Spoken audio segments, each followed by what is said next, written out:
Welcome back friends to our series of videos on bridge equipments.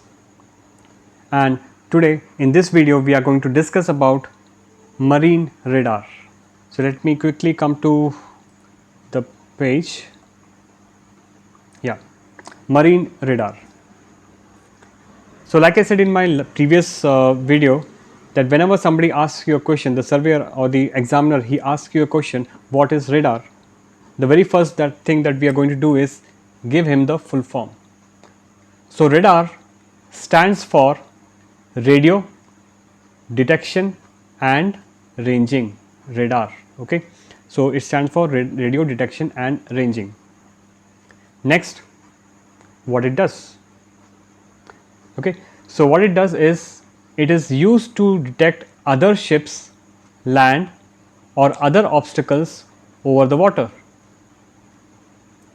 सो पानी के ऊपर में जो भी ऑब्स्टिकल्स हैं, चाहे वो दूसरा शिप हो, चाहे वो कोई माउंटेन्स हैं या कोई बॉयस हैं या कोई भी ऑब्स्ट्रक्शंस है, लैंड यदि हमको नज़र आ रहा है तो वो सब चीज़ रडार उसको डिटेक्ट करके अपने स्क्रीन पे डिस्प्ले कर देता है.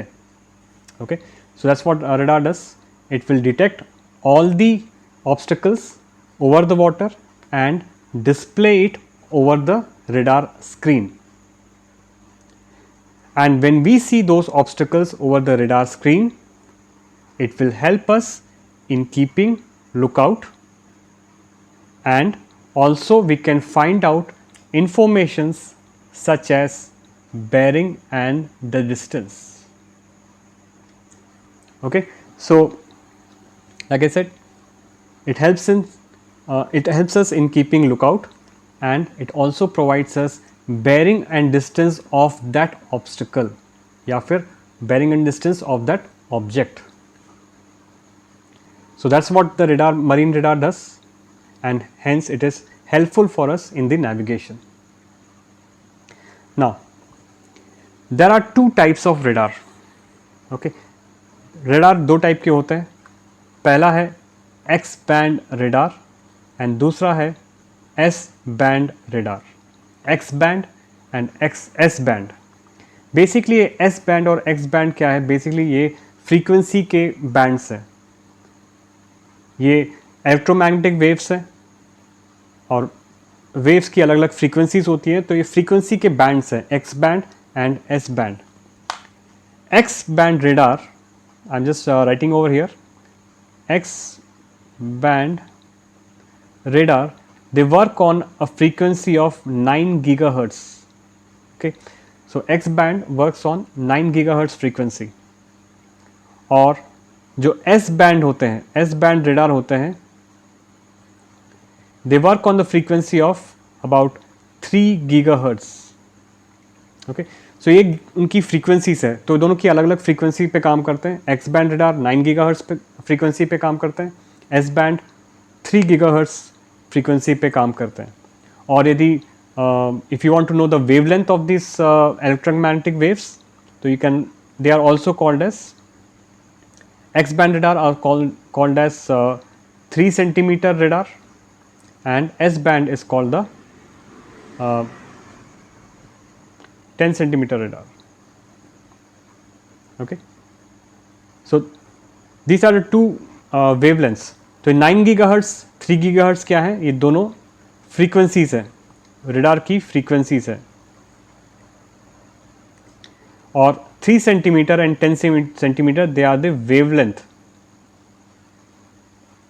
Wavelength of the electromagnetic waves. तो बेसिकली शिप में दो रडार होते हैं, एक एक्स बैंड होता है और दूसरा एस बैंड होता है. दोनों टाइप के रडार होते हैं शिप में. ठीक है, नेक्स्ट. अब ये रडार का स्ट्रक्चर हम समझेंगे कि इसमें क्या होता है कि बेसिकली एक स्कैनर होता है. There is a scanner which is located on the main mast, and the scanner transmits radar beams which hits any obstacle over the water surface and is reflected back to the scanner. Then the obstacles are displayed on the radar screen as a blip. ये एक technical word है, blip. So you can see on this diagram here. So this is the radar screen. And ये yellow colour के जो marks हैं, these are called the blips. ये क्या है? ये इकोस है। जो इलेक्ट्रोमैग्नेटिक वेव्स हमने ट्रांसमिट किया, हमारे स्कैनर ने, रडार स्कैनर ने जो ट्रांसमिट किया, वो जाके उन टारगेट्स को हिट करते हैं, उन ऑब्स्टिकल्स को हिट करते हैं, और वो वापस स्कैनर पे रिसीव किया जाता है, वो रिटर्न वेव्स। और जो रिटर्न वेव्स हैं उसके इंफॉर्मेशन से रडार स्क्रीन अपने डिस्प्ले पे एक इको को डिस्प्ले करता है। ठीक है, so that's how the screen looks like. Let me one moment, या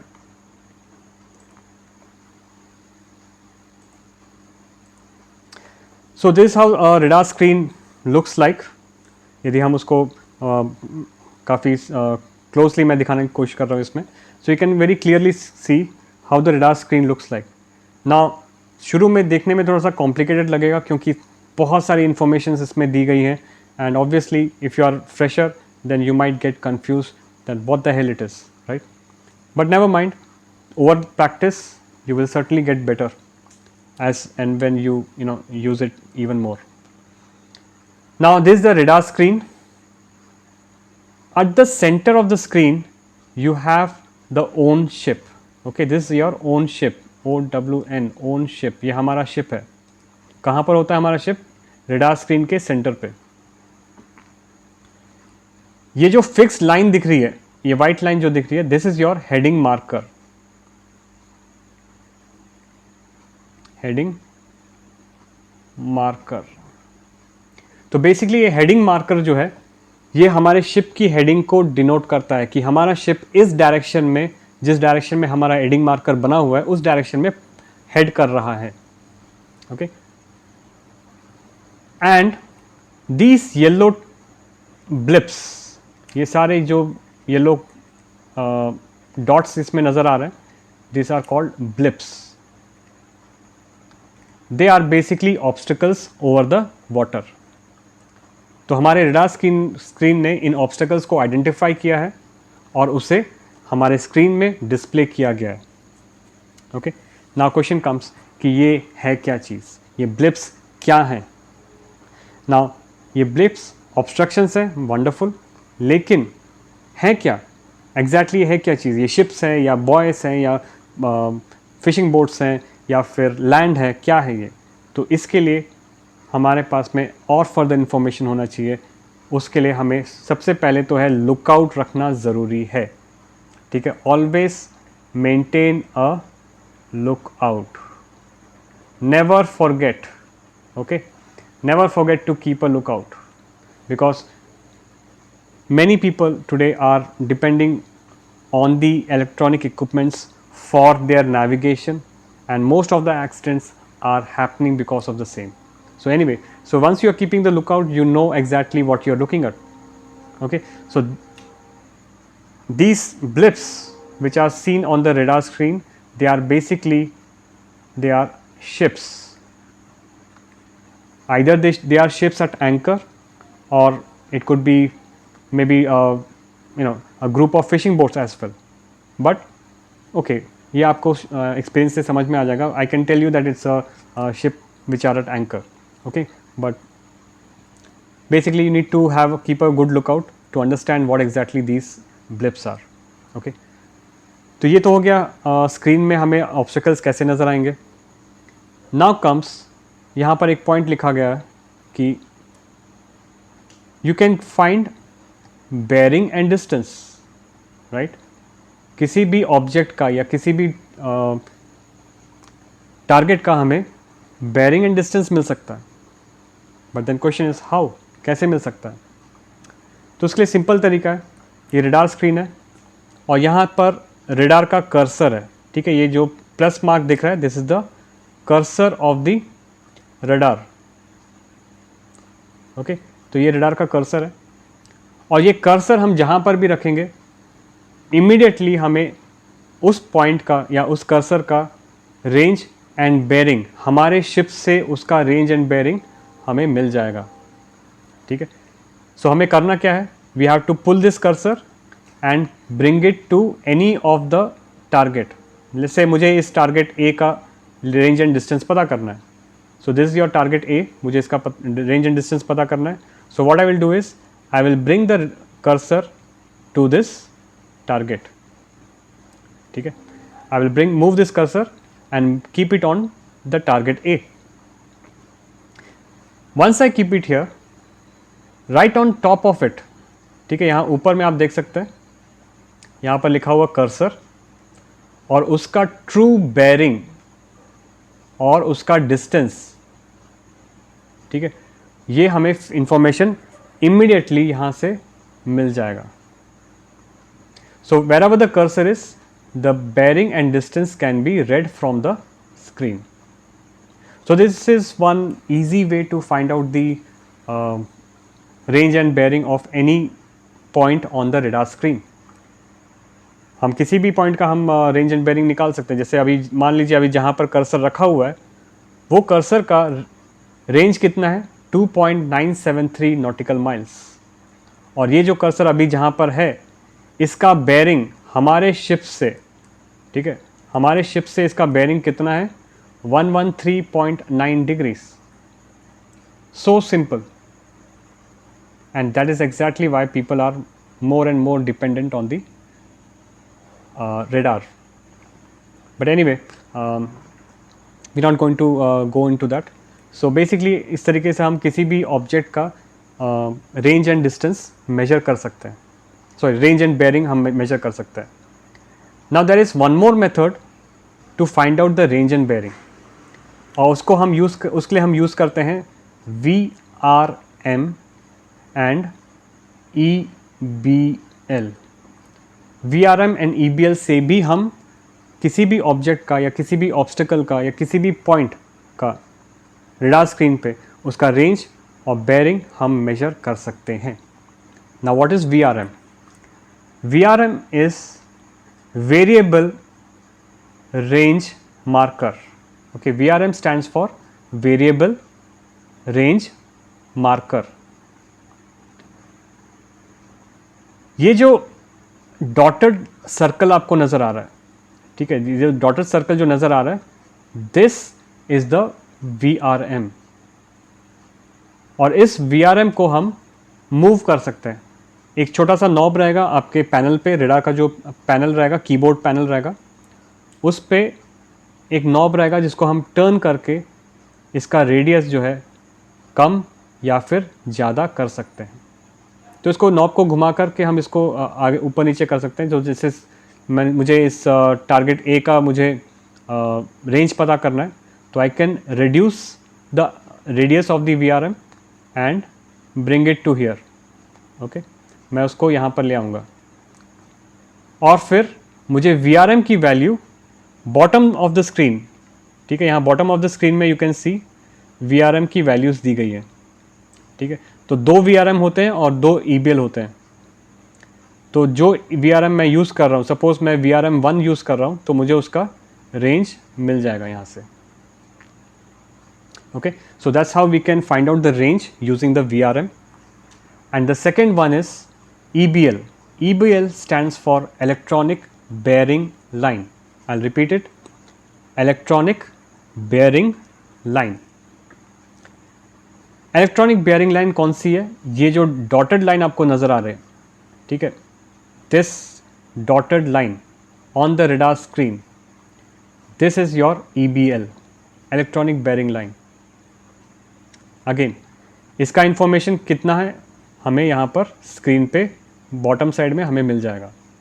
from here we can clearly read it कि right now the EBL is at 156.3 degrees. Okay, the bearing at which the EBL line right now is, that is 156.3 degrees.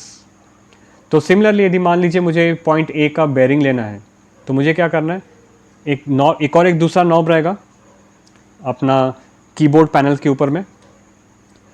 From there you have to rotate it and bring the EBL to point A. ठीक है, EBL को घुमा करके हमको point A पे लेके आना है. एंड अब जो बेयरिंग है वो हमें क्लियरली या फिर बहुत ही आसानी से हमें इस पॉइंट पे स्क्रीन के नीचे में हमें रीड करने को मिल जाएगा.